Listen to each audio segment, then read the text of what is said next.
सर्वप्रथम मी व्यासपीठावरील सर्व मान्यवरांना नमस्कार करतो व उपस्थित सर्व पालकांनाही नमस्कार करतो। आज आपली 2020 बॅचचा ग्रॅज्युएशन सेरेमनी आहे। हा खरंच तर खूप मोठा दिवस आहे आपल्या सगळ्यांसाठी।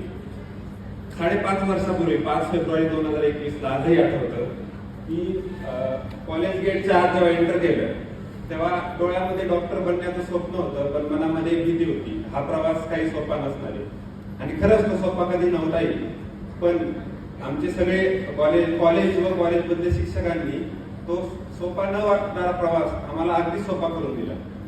त्यांनी खरं तर वैद्यकीय क्षेत्रातील बारकावे आम्हाला तर समजवलेच, पण वैद्यकीय क्षेत्राबाहेर या समाजात चांगला माणूस म्हणून कसं राहायचं हे देखील चांगले समजवलेले।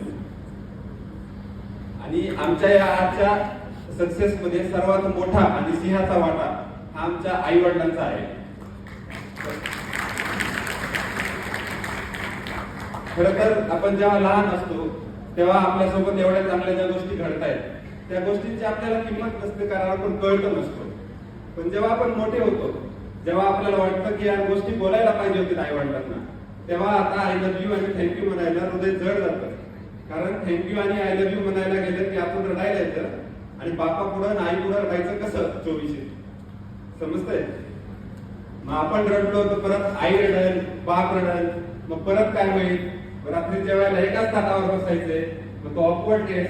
मग कितीतरी मिडल क्लास फॅमिलीनी हा ऑकवर्डनेस टाळण्यासाठी एकमेकांना कधी आय लव्ह यू म्हणले नाही, कधी थँक्यू म्हणले नाही, आणि मनातलं बोललेच नाही। खरं तर मी तुम्हाला आज एक गोष्ट सांगणार आहे, तुम्हाला अक्षरशः तोडून टाकणार बोल।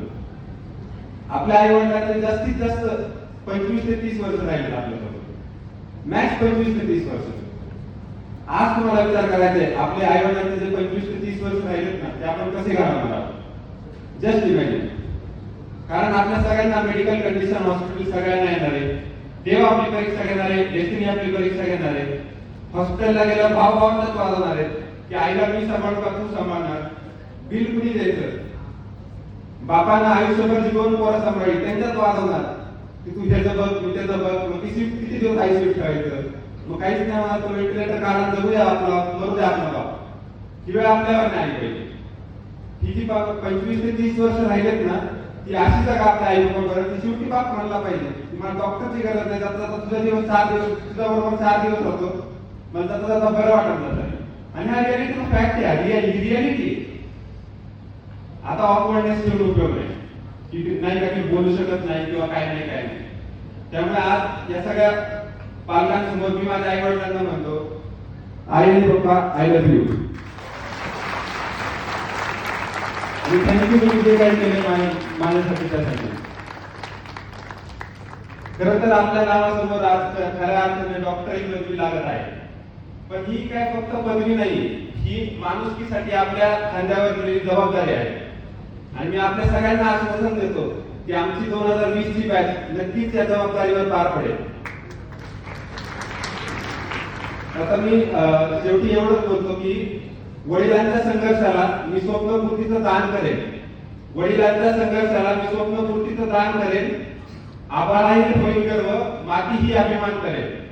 आणि नको मला इमारत कुठली प्रेमाची निशाणी म्हणून, नको मला इमारत कुठली प्रेमाची निशाणी म्हणून, मी माझ्या आईसाठी स्वराज्य निर्माण करेन। जय हिंद, जय महाराष्ट्र, जय शिवराय, जय शिवराय।